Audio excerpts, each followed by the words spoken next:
I am delighted to welcome Alok Sama, whose name has special significance for me, which, if you're listening to this podcast, you know why. I think he doesn't need much of an introduction, but he's written an extraordinary book that reads a bit like a mystery thriller, but it's sprinkled with Dostoevsky, Proust, and lots of fantastic literary references. Thanks, Alok, for writing this book, and congratulations on having such a remarkable career. Thank you, Utkarsh. It's really nice to be here and with the rest of your group. So I actually did not grow up far from where you did. My dad was a doctor in Safdarjung Hospital, and I know you spent Okay. Safdarjung and Ames. I think that's where your dad was. Yeah, So tell me a bit about early years in Delhi.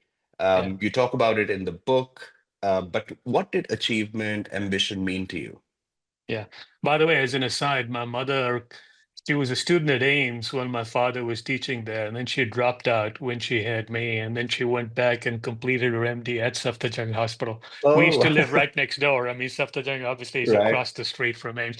And yeah, coming back to your question, so I think I sort of partially answered it. My father was an academic. He was a doctor, but scientist as much as doctor, and his work was recognized in the form of a Padma Shri, which, as you know, is one of the highest civilian honors in India for his work on liver diseases. And then he went on to be chairman of a charitable hospital. So it was a very, kind of, and my mother was a medical student too. So it was a very academic, kind of quasi-nerdy environment. Reinforced by the fact that we lived on the campus of the All India Institute of Medical Sciences. So everyone there, by definition, were kind of part of this was a teaching hospital. So everyone around me, the kids I played with, their fathers were academics and, kind of teaching science, teaching medicine. So, kind of that impacts you in a certain way, your value system, your focus on, most obviously, your focus on academics and in general, kind of the desire to make the world a better place, for what sounds a little bit cliched, but there has to be an element of idealism in element of like a desire to do service, the sacrifices you make to become a doctor. I didn't have that in me. I mean, I come as an aside, a bunch of my father's students, I don't know what they had in mind. They took me to the morgue just as an outing, and just to see all those cadavers cut open at a very young age. It just made such an impression. I just realized I was too squeamish to ever be a doctor. Um, but um, but that's the environment I grew up in. I will say that money was very tight, and even though it was a happy childhood, I do mention this in my book. I could tell it hurt my parents to to just kind of this feeling that they weren't able to give their kids as much as they would have liked to, Mm, and I guess there's some part of me that kind of said that, okay, I'm determined that that's not going to happen to my kids. And later on, my father became, by Indian standards anyway, a wealthy man when he started to practice. But again, coming back to your question, so the academic environment. Focus on making the world a better place, studying hard, and at the same time, this kind of dissatisfaction with, well, wait a minute. I mean, money is not insignificant, and I really do need mm. it to give my kids, my family, the best life, the life that I think they deserve. Absolutely. So that takes you to meet a Wharton professor. At that time, Yeah, you're sitting around in Stephen's enjoying the minced meat noodles and cutlet, etc. And yeah. then he tells you that maybe not solve Fermat equations as seriously, maybe look at the world of business. Tell us a bit about what you did in your 20s that set you up for success, some things that you do and some things that you avoided. Yeah, I mean that meeting in the grand scheme of things was a pivotal moment, which is why I start the book with that meeting. This gentleman's name, God bless him, is long gone now, Dr. Shiv Gupta. He taught operations research at the Wharton School, and kind of this is kind of going back to India in the 80s, right? I mean, obviously no internet, no TV, etc. Your TV was black and white, 3 hours a day, and what did you eat? What did I know about America? Nothing, right? I mean, I listen to music, I listen to Bob Dylan, and kind of that's that was my source of knowledge. And this gentleman opened up my mind a little bit, and kind of said, you ought to think about this. And I remember one of the kids in school and college with me who's gone on to do wonderful things, Sanjeev Dikchandani, kind of a pioneering internet entrepreneur in India. He was in college with me. He's one of the first people in college who did the GMAT. And I remember having this conversation with him. I said, look, you should take this test. I'm sure you'll do well. You ought to think about America. And that conversation, combined with that meeting with Dr. Gupta, serendipity more than anything else, kind of led to me going to the Wharton School. And so in my 20s, at least, I was barely 20, maybe exactly 20 at the time. That was pivotal. But I have to say, the way you phrase the question, pivotal things that happened to me in my 20s, the most serendipitous thing, the most significant thing is I got married at 23. And Right. in the grand scheme of things, that turned out to be way bigger than going to the US or going to the Wharton. And that's kind of been, kind of the best decision I ever made. Though I have to say my wife made it for me pretty much. But that was, in terms of that partnership and how it sustained me for almost 40 years, was a very big deal for me.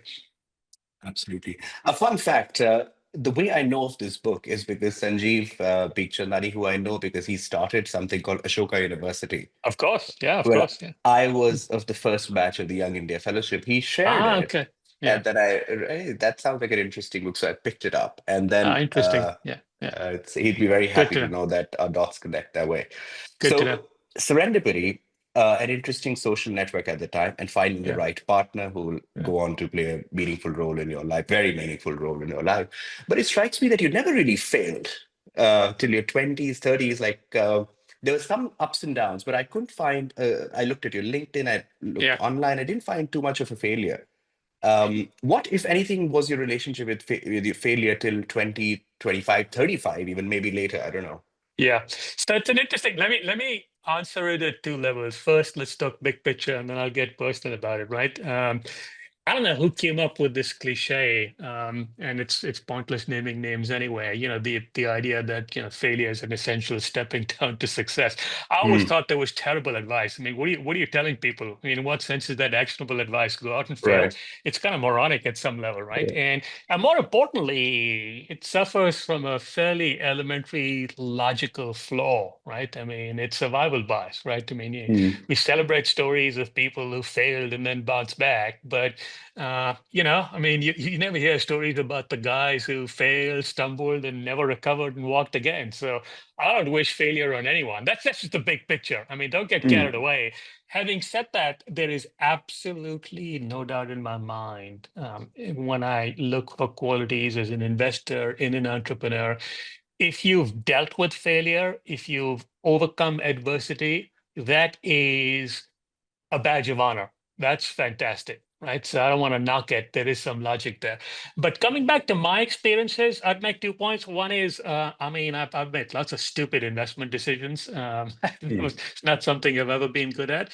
But my life is, and I feel nothing but gratitude in many ways. My life has been a mostly fortunate series of accidents.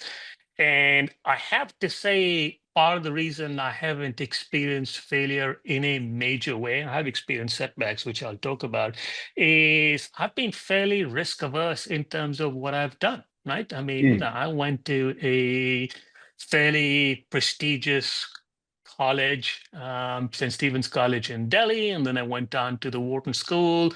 Those are risk averse decisions. It's not like I dropped out of college and started a business.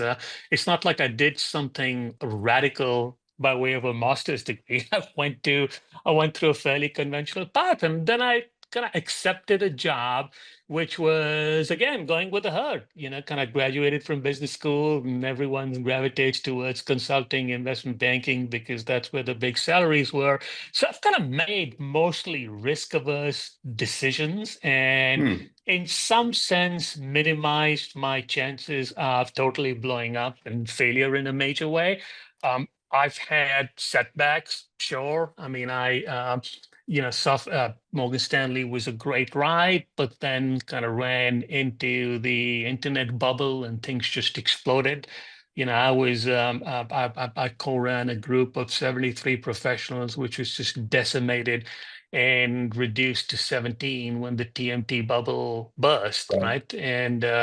And even for me, that was like, classic sort of hero to zero kind of thing, right? You're one of the highest paid guys around, and all of a sudden your business is imploded. So I've had setbacks along the way. My business I had an investment business focused on India in partnership Right. with the Dubai government.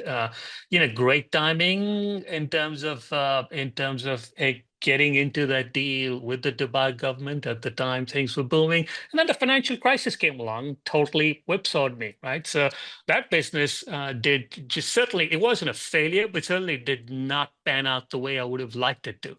So I've had Right. lots of setbacks, and kind of you kind of at the end of the day, you just go back and reflect on some of these. And serendipity is just so extraordinarily powerful, right? I mean, as it turns out to be with this SoftBank experience.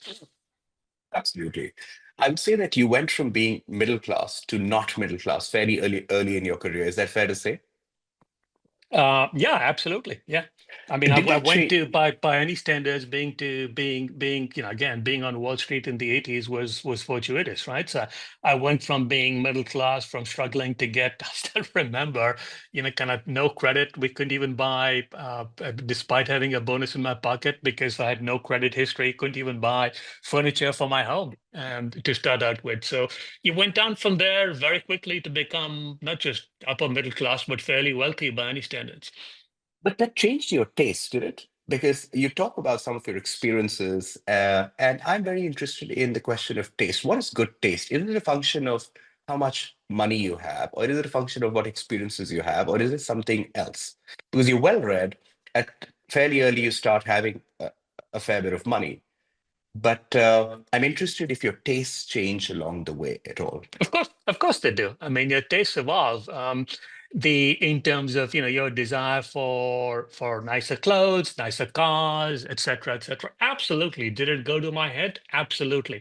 But I will say, as I do talk about in the book, the one person who always kept me grounded was my wife. Right. I mean, Mm. I do talk about how at when the big event on Wall Street, as most of you are familiar with, is getting your bonus, right? I mean, it's like Right. it was ridiculous. I mean, kind of first 7 or 8 months, you actually work really hard, but the last 4 months, I just spent agonizing about when am I going to get paid? Kind of what politics do I need to play to maximize my bonus? It was a joke. And when that bonus came along, I used to go and buy my wife a nice trinket. Her reaction was always the same. Just put it away, never ever wore them, always the same, kind of, we don't need this stuff. I mean, come on, kind of, it is. Mm. So she really did keep me grounded. And it goes back to the comment I made about kind of being the best decision I ever made, or certainly the best thing that ever happened to me is to have a life partner like that who always kept me grounded. Absolutely. Why did you write this book? Um, I So, closet ambition, always wanted to write. I was a Mm. voracious reader as a kid, always wanted to write. It just wasn't an option as a teenager, right? I mean, if you're a kid growing up in India, particularly that time, and you want to make a living and you have some desire to make a little bit of money, and I talked a little bit about that. You're not going to do it making a writer. Even now, I mean, I, w- it's something you really have to want to do desperately. But it's something I did want to do, and I was at a stage in life where I could, if you will, indulge that passion. So even while I was at SoftBank, I was looking at some of these MFA programs in the US and eventually settled on NYU. Applied there right away. I applied to NYU and Columbia because I wanted to be in New York, and I was accepted at both. But NYU just had this fantastic collection of writers, and that's what kind Mm. of drew me over there. And I'm happy to talk about the specific names there. And I wanted to write. I wasn't sure what I'd write. I thought I might write fiction, and experimented with a bunch of different things, as one does in an academic environment. And but I Part of what you do is in an MFA program is you're in writing workshops and you experiment and you write different things. And some of what I wrote about my experiences in the business world resonated with people because they'd never read anything with, written by someone with a writerly eye for observation, being in those types of situations. And then I reflected on some of what I'd been through in this, 5 or 6 year slice of life when I was at SoftBank, not just from a business perspective, but also personal. I mean, both my kids graduated. I lost both my parents. And, it kind of occurred to me that if I could string this together with kind of a narrative and an emotional arc, it might read like a novel. And, there was this bizarre thing happening, by the way, with this smear campaign, this larger than life character, Masayoshi Son, and kind of managed to cobble together something that I'd like to think reads like a novel that has an arc to it, that has a beginning and a somewhat logical end. That's got some philosophical punch too, I'd like to think. At least some people have told me. And so that's how this book came about. It is not, people assume that I went to get an MFA with the idea of writing this book. That's just not true at all. And my writing thrust right now, I'm working on a book project. It's very much in the direction of fiction. Fantastic.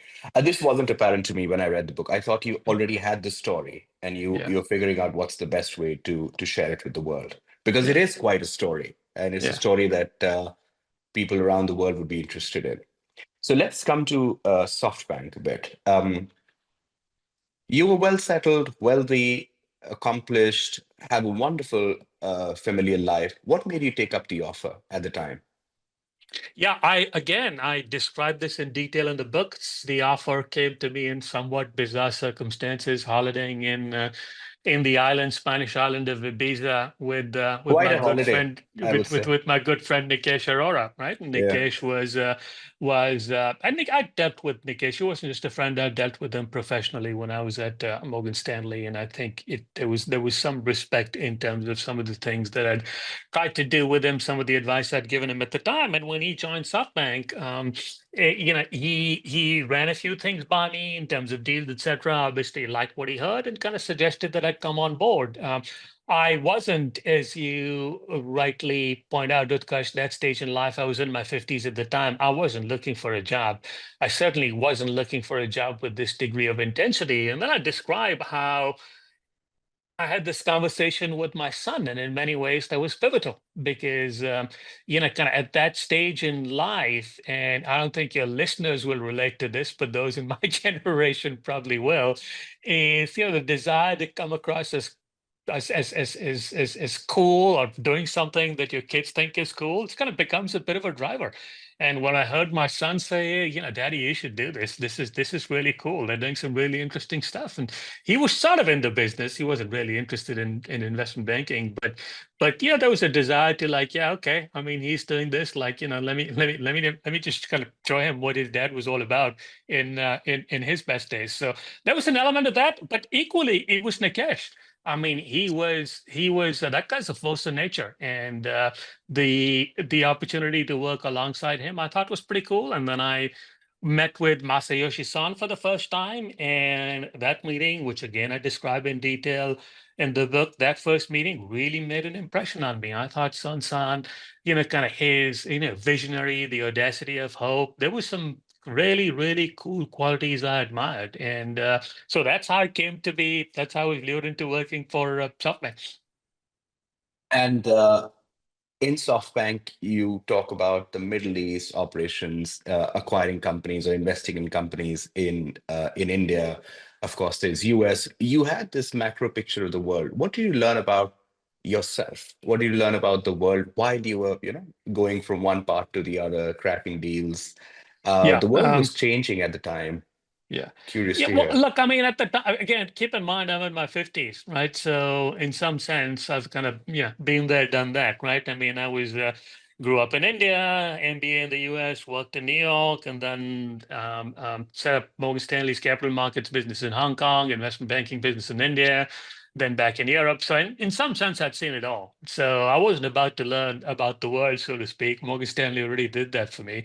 I will say that working for Sun in particular, that experience was Nothing I've seen, nothing I've experienced. It was priceless. And just to get a little more granular about this, my training in terms of my MBA degree, my work at Morgan Stanley, it's fairly conventional corporate finance, nuts and bolts corporate finance, nerdy, analytical. And, one of the first deals I did, and this is worth diving into, and I do talk a little bit about this in the book. One of the first deals I did was in India. It was Ola Cabs. Correct. And I looked at it with a fairly conventional mindset, which is what's the size of the Indian market? How much do Indians spend on taxis? How much of that could be ride sharing? And then break down what is Uber's market share and what could competitors take? And you try and come up with some estimate of margins and profits and cash flows, and you kind of try and apply that framework. And you do that analysis, and you very quickly conclude that this business is completely worthless, right? And I had Hmm. this conversation with Sansan, and he made the point, which really sticks in my head, is that look, I think you about it the wrong way, which is it's not necessarily about doing the numbers. In many ways, that's kind of dragging you down. Just imagine a world where all cars are autonomous and what this platform might be worth. Now, you can imagine that world, but you can't put numbers on it. You have autonomous cars. Will autonomous cars actually work in India? I'll talk about autonomous cars in a second. But kind of who owns those cars? What are the economics of that? The business model is completely different, by the way, because if you're an Uber, Right. if you and I we ride on an Uber or an Ola or a Grab, whatever platform you use. 70% of what you pay, around 70% goes to the driver. You eliminate drivers, the economics are transformed. So you actually can't even model out the business. So what you're really betting on is buying or backing an entrepreneur to create this platform with very strong network effects, and then assume that as technology evolves, this is going to become worth a lot, right? I mean, it's just a Hmm. very different way of thinking. It's a high risk way of thinking, and not all your bets of that kind are going to pay off. And that's why venture capital is so fundamentally different. So there's a change in mindset required. And that was one of my very early in the process, one of my key learning experiences at SoftBank. But did that really change your mind? Because I read some of your commentary about Ola and some of the other Oyo, etc. Um, was working with the leadership at SoftBank, and just like, were you able to really change your mind, or were you remained skeptical and went along because you thought that this could be one way of hypothesis testing? So yes and no. And I didn't want to lose that discipline because I thought it was a good counterbalance to the way Masason thought, right? So I knew that it's not as if there's no role for analytics or there's no role for discipline. Yeah. So I always wanted to preserve that. This gets into this like in a real pivotal conversation I had with Son about hunters versus cooks, right? I mean, you can't have only hunters, you need the cooks too.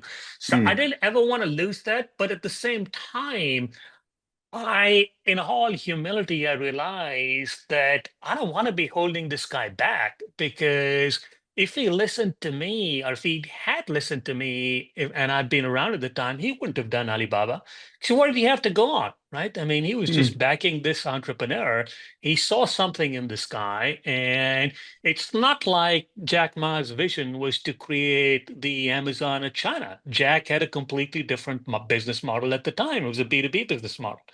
And likewise on the ARM deal. I mean, I could claim credit for the ARM deal, but only for leading the execution of the ARM deal, because my mm, mindset was very much conventional corporate finance, which is, as a company that's trading at 48 times earnings, we're going to pay a hefty control premium. There's no synergies to justify that premium. What am I hanging my head on? Son San had this vision of the world 10, 20 years, the Internet of Things, the Internet of Intelligent Things, and AI at the edge of the network. And that's what he bet on. And he was right.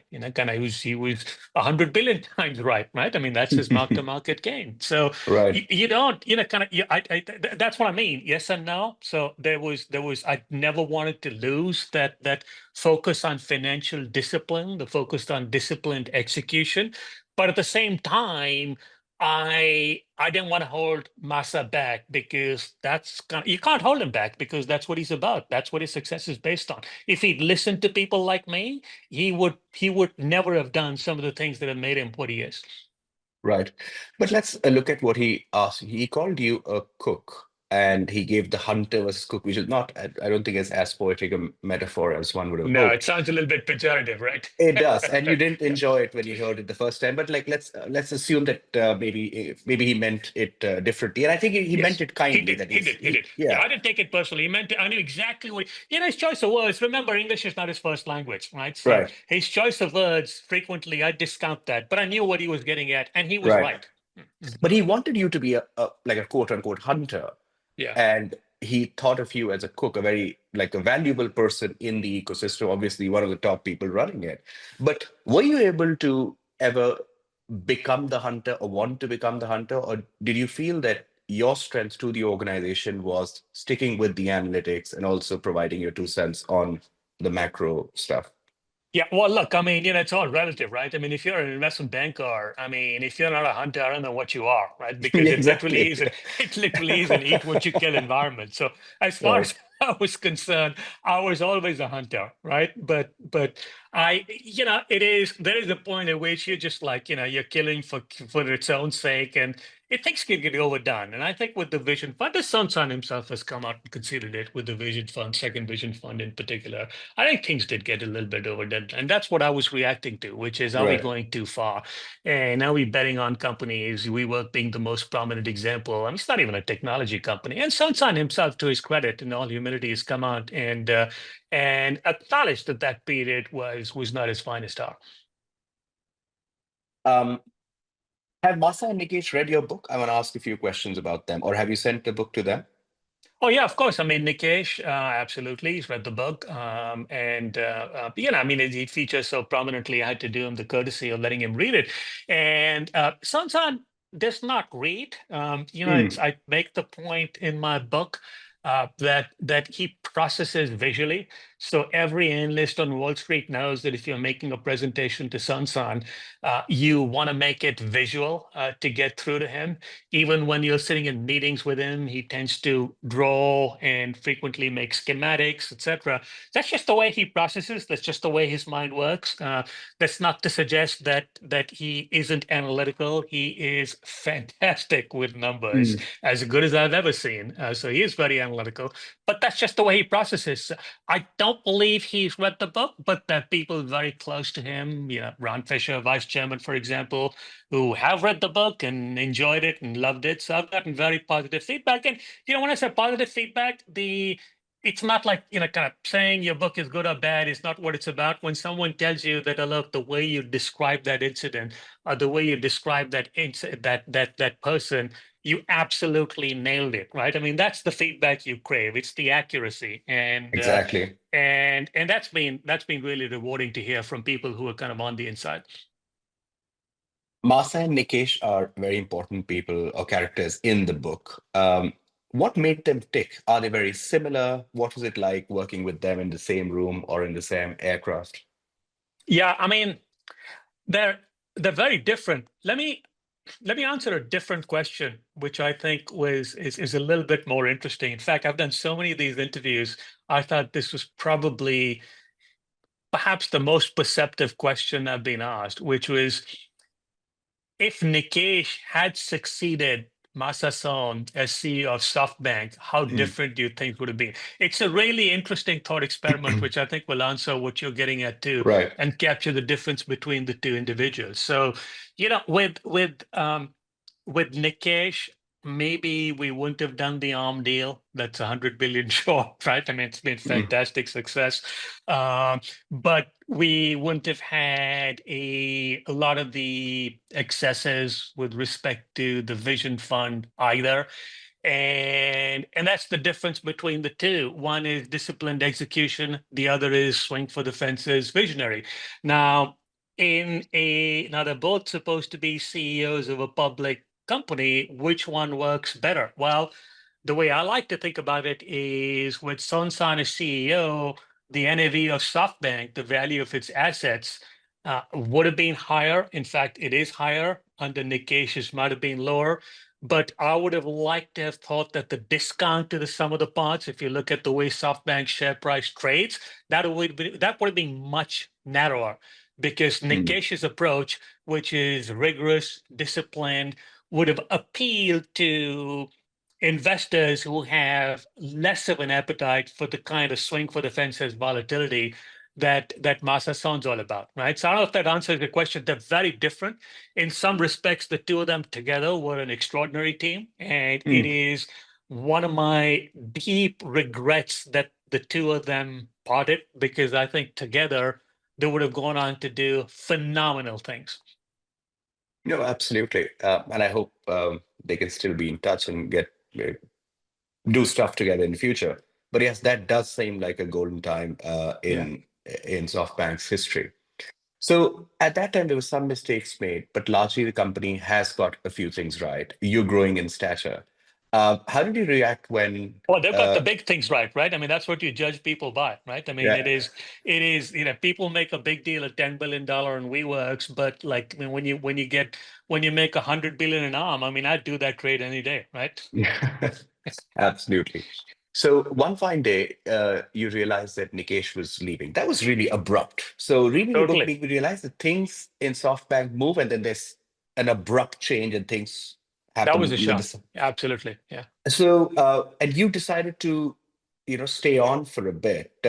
Describe like what was the emotional aspect of it? What was the rational part of that decision making? Because he's your friend, so is Masayoshi Son.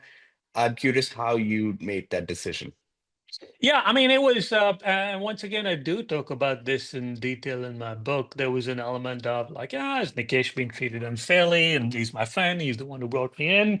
But by that same token, I mean, Nikesh himself said, look, I mean, Masa likes you. You should stay, right? And I had my own relationship with Sun San at the time. And I met with him immediately after, literally, I mean, immediately after Nikesh made his announcement, I met with him. He asked to see me. And we had a very candid discussion. And he genuinely wanted me to stay. And Mm, not just because we had no discussion about titles or money, by the way, just to be clear, in that meeting. But what I sensed, and I made that decision to stay, is he wanted me to stay. I mean, at a very personal level. I made the mm. comments at the end of part one of the book that he said, "Look, we have fun together. You know, kind of with some we drink wines, you make me laugh, we play golf together. And those are my most treasured memories of Son San, hanging out with him and doing some of the things he does in his spare time. He was just a good guy to hang out with. I mean, it's, his sense of humor, kind of almost impish, infectious. We'd laugh together kind of as I occasionally, my communications with him are limited to like WhatsApp messages going back and forth, but I still make him laugh once in a while. You're fantastic. Um, you've cracked many deals, but one that really caught my eye was the one I think on your 30th anniversary or something, where you were driving down to someplace in California, Napa maybe, and Yeah. then there's this important deal happening. Somebody calls you, and you take the call on the drive. Your wife works with you, and it's just like such a beautiful scene that describes the kind of relationship that she and you have. But give me a glimpse of that relationship. How did you all decide to, work or not work the way you did, raise your children, and talk a bit about that deal as well. Yeah, I mean, I describe that as an example of that partnership at work, that little story, that little vignette of we're driving together, and it's an important day. I'm all over the place. We don't get time together as a couple. It is our wedding anniversary, and we're driving out. Absolutely glorious Napa day, it's sun shining, etc. And I get this call from Hong Kong, CEO of a company, CEO of Tencent, Martin Lau. We're in the middle of these negotiations, and what do you do? I mean, this is like I make a joke. I mean, this is not like the Mahabharata where like it's sundown, down tools, we're not fighting anymore. This is the world of deal making, right? Guys in Hong Kong, and this is a big deal. It's a $10 billion deal. I've been working on it, so you can't say I'm busy, you can't take the call. Nikesh was on the call, and he pointed out to Martin Lau that it's Alok's anniversary. He's taking the call, and we all kind of again okay, my wife's with me, and just be aware that this is a departure, kind of normal. You're not supposed to have your wife in the room Right. when you're negotiating a deal, any relative. So, the exception was made very graciously. And, kind of, there was, what the beauty of that moment was that many wives would have said, "Are you nuts? This is your wedding anniversary. Aren't I more important, et cetera, et cetera?" But there was none of that. No element of sulking, which is just sort of like, okay, let's keep going. I'll help you out, right? Let's not stop. We don't want to kill the evening. We'll salvage the evening. So let's keep driving. Let's not stop. It's not, we're going to the French Laundry. It's not the kind of place where you call and say, can we come in half an hour later or 1 hour later? And she took rigorous notes, kind of absorbed everything we were talking about. And the deal was done. We made our reservation in time, didn't miss a beat. I just thought it was a beautiful example of the partnership we've always had. And that's going to sustain me through all of my life, basically. Oh, fantastic. And what about kids? How did you decide to raise the kids? Because you were almost always flying, or I was. always, I was. I mean, yeah. I barely saw my son, for example, who I think I have a terrific relationship with now, in his first few years, and I distinctly remember like a few occasions where I'd be on a long haul flight and I'd think about my kids, and I actually would start crying. I have to say, I'm just not seeing Mm, enough of them, and but I'd like to think I made up for that, particularly mm, after I left SoftBank. I mean, there was a year and a half of my life, which I do mention in my book, where I really focused on my kids, mm. my son, my daughter, and at this stage in life, I have a terrific relationship with them. Part of the reason we have a home in New York is they both happen to be there, and we really treasure the moments together. So it's turned out fine. Once again, I give my wife a lot of credit for that. She made a lot of compromises in terms of making sure that the family held together. Right. I mean, I'm glad that you all figured out the balance. And this would have been like your family would have been really tested when this entire controversy broke, very like parallels to what happened with Nikesh as well. But Yes. you were a very private person. Like you, I didn't think you had a big media profile at the time. Correct me if No, I I'm did not. wrong. I did not Yeah. at all. Yeah, yeah, Yeah, yeah. like just that your title was an important one, so people thought maybe going after you for whatever reason. I want you to talk to me about this question in a few parts. One, you talk about what are the various possibilities. Give me a sense of how you were processing it. What do you think was going on? How did your family react? And what was the inner chatter inside you? Did you feel that, oh my God, all my years of hard work are being, going to go down the drain? Yeah. So the let me talk about the inner chatter because I think that's important. Because the thing that hurt me the most, this may seem a little bit sentimental, is because I was really, really hurting. My health was suffering. And what really bothered me, and I think this was the case with Nikesh too, is whoever is doing this to me must really hurt me. I mean, that was must really hate me, sorry, right?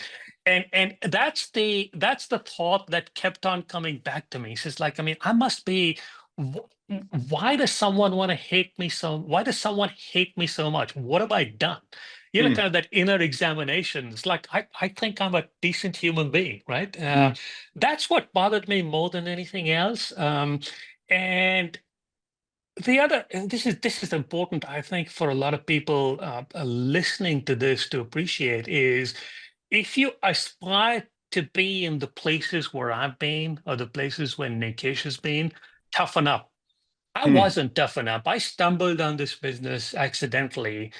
I didn't aspire to be this type of athlete. And you need to have a certain mental toughness to be successful, right? Because people will do some seriously bad stuff in this game of power and money. And I think that's a really important message I wanted to pass on to people. mm. And you've got to be prepared to deal with it. I did not deal with it very well to the extent that I genuinely believe my health suffered. If you ask Nikesh, he will tell you exactly the same thing. His health suffered, his well-being suffered. But sadly, a lot of people have told me that that's just part of the game. You just got to Mm. learn to roll with the punches. Right. And how did the family take it? Because I think what is that Avatica group? Like I've never heard of it. Some real estate group. Like it seemed like a very obscure deal from somewhere. That it seemed like the attack was planned from multiple corners, and the goal was to drown you in the midst of stuff to basically get you out of the job. Yeah, I was. And kind of the sad thing about media these days, fake news, etc., is you could put anything out there, and there's always some media outlet that has kind of a minimal level of accountability that will publish absolutely anything, right? I mean, anyone can write a letter to, I don't know, the Indian Enforcement Directorate or the SEC and Yeah. complain about something, right? That doesn't mean the SEC or the ED is doing something about it, but just the fact that someone's written a letter, you could make a news item out of this, right? I mean, it's ridiculous, right? I mean, just Hmm. think how easy it is to damage someone's reputation. Now, Yeah. fortunately, SoftBank stood by me. SoftBank never believed any of the garbage. And by the way, SoftBank equally stood by Nikesh. His departure had nothing to do with any of the stories spread about him or any of the Right. stories spread about me. So, in that sense, from a reputational perspective, it never hurt me. But from a personal perspective, it was really, really hurtful. And in some respects, unfair. Am I bitter about it? Not really. I mean, I've had so many things have gone right for me in my life that I don't have any bitterness about it. But it Hmm. really is something I want people to take away, which is, I'm being repetitive, but it's an important message. Is if you aspire to be in these sorts of positions, toughen up. Fair enough. What advice did your wife and kids and other loved ones gave you at the time? Well, Read my wife's advice Mahabharat. was my wife's advice was unequivocal, which is bail out, get out. But I had to balance that against what my lawyer and common sense was telling me, which is you can't get out because that just sounds like you did something wrong. Yeah. And so I had to. I mean, I stuck it out and I kind of left on my own time, on my own terms. Right. What do you think this, because there was a pattern with Nikesh, then you, what do you think this particular group wanted? Just to oust you, just to hurt SoftBank, just to hurt both of you personally? Was there, you talk about the various possibilities, the perhaps the element of race, perhaps the element of not seeing people of a certain background succeed, perhaps it's a Game of Thrones, heaven knows. What do you think? Well, I'd rather not speculate on that, to be quite honest, because that wasn't the purpose of the book. Hmm. I think it is, if this was a work of fiction, I think the lack of resolution on this would perhaps be unforgivable. But reality gets to be a little bit more complicated. So, there was a front page story in the Wall Street Journal that accused someone, I mentioned it, but I'm not going to name any names because I don't have proof, right? And I'm not going to kind of Yeah, of go down course. that rabbit hole of pointing fingers at people or institutions.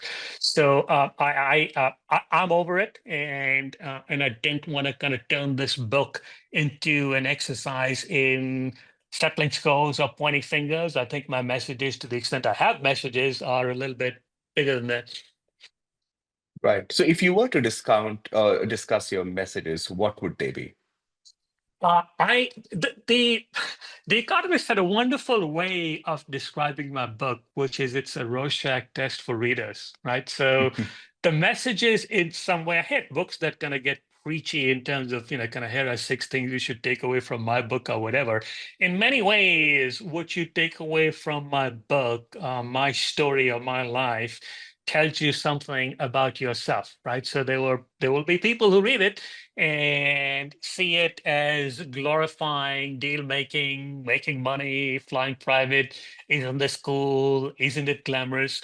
But there's equally, and there's plenty of ammunition for those. I would argue that's a little bit of why the message I was leaning towards, which is look at the vacuousness of all of this, right? I mean, Mm. look at the vacuousness of this pursuit of happiness via money and via objects. That's a lot of what I was trying to say as well.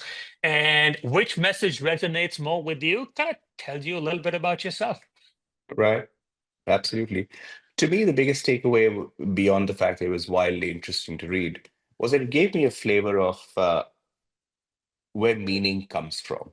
Yeah, What's the origin? Is it taste? Is it money? Is it learning? Is it something deeper? Is it your own relationship with yourself? Which yeah. is what brings me to that question. How is your relationship with your own self? How has that evolved over the years? Yeah, I mean that boy, you don't have a lot of easy questions, do you? That's deep. I mean, look, I there is a pivotal moment in the book, and let me just pause and describe for listeners what that is for those of you who haven't read the book. So There's an investigative agency called K2 that's done a dossier around me, sort of a full body cavity search. And I have my own investigative agency, Prole, and they managed to provide me with this dossier. So here's like a summary of my life that someone has done. And one of the lines in there, I really had to pause and reflect on it, which is they didn't have anything on me, but it described my life as largely uneventful, other than big deals, making money. And it kind of really made me reflect on, okay, look, I mean, I've been in business 30 years. This is all I've done with my life, right? And it goes back to the discussion we started off with, which is I grew up in an academic environment. My Mm, father was recognized, rewarded for the impact he made on other people's lives, and kind of mm, made you reflect on what have I done with my life. So, am I in a great place? Do I feel like I've achieved my potential as a human being? The answer is no. But the good news is I'm not done yet. And I think, writing, and hopefully if you're writing, impacting the lives of people, certainly philanthropy, that's part of the mission, but really writing and hopefully using my writing to make an impact on lives of people, I think that's kind of much more my calling and infinitely more meaningful than anything I've done. I mean, there's this wonderful, wonderful line from Dickens. It is a far better thing I do than I've ever done, right? Tale of Two Cities. I mean, wonderful beginning, wonderful end to that book. mm. And that's a little bit of how I feel right now. So that's your second innings. That's what it's going to be about: writing, creating impact through your words. Yeah, exactly. Awesome. That's the ambition Uh, anyway, early days. yeah, and you're already working on your next book project, as I understand. I am working on my next book project, and I try and write as much as I can in the interim about things that I have a view on. I have fairly strong views on what's going on with. I've written a couple of pieces in the Times in London, the Times of India on this issue of immigration Mm. and immigrant identity in particular. So, I mean, those things, whatever I feel something, when I've got strong feelings about something, I want to go out and not wait for the book to come out, but kind of put my views out there. Yeah, absolutely. I know Yeah, you're primarily a writer now, but you've invested yeah, for so long. 2025 is going to be an exciting year with yeah. what's happening in the US, China coming up with what it is, India asserting its power, and this Indian diaspora continuing to do really interesting things. I don't want you to make any predictions or anything, but what advice would you have for young people who are trying to navigate this world of work? So many uncertainties, unknown unknowns, but also lots of opportunities there. Yeah, I don't think there's any generic prescription, to be quite honest. I think the world's an exciting place. I think AI, we can get as technical as you want about DeepSeek versus OpenAI. I think it's been incredibly exciting to watch that, by the way. There's part of me that wonders why didn't someone in India come up with something like a DeepSeek? But Mm, let's set that aside. I think the what's happening with AI and its transformational power is absolutely phenomenal. And I don't think it's overhyped. I think as a productivity tool for enterprises, as the agentification of AI, the use of AI as a personal tool, my best advice to anyone looking for a career is to position yourself along, kind of watch those changes carefully and position yourself so that you're leveraging your talents to take advantage of what's going on. It is more powerful than the internet revolution was, and a lot of opportunities, a lot of wealth is going to be created. So it's just a great time to be in your 20s and navigating this world. A lot of uncertainty, and that can be very unsettling for a lot of people. But then mhm. out of that uncertainty is going to come a ton of opportunity. Let me conclude by asking what Taleb defines success as. Do you think you've made your 18-year-old self proud? I think I already sort of answered that. I think the short answer is not yet. I Not think it yet. goes back to what I said, which is I'm not done yet. And I think I would have made my 18, even more importantly than my 18-year-old self, I kind of asked the question, have I made my father, who's now long gone, have I made him proud? You're right. I mean, I think those are big questions you ask yourself. What kind of life have you led? And I think I need to do a lot more before I can give myself a pat on the back. And like one of the most moving parts of the book for me was, of course, Obama's quote, but the way when Masayoshi Son took you to meet his father, and then when you Yes, talk about your father and your yes. relationship with your parents, I think a lot of people in the Indian middle class and maybe everywhere will relate to that. Yeah, I Alok, think that's beyond middle class. I think that's across the world. It's across cultures. It's across, right. that's humanity. That's humanity Yeah. for you. Yeah. Is there anything that I should have asked you that I didn't, or any parting words of wisdom? No, I mean, look, I mean, I think I really, I'm not big on messages, but so many people, particularly young people in India, have read the book and just taken away the message of social mobility, kind of go to America, get rich. I really want people to take a different message, which is it's fine, me of all people, I'm not going to discourage you from getting out there and making money. But just be aware that within Vedic philosophy, within Indian philosophy, there is this notion of stages of life, right? And Hmm. don't get caught in that money trap.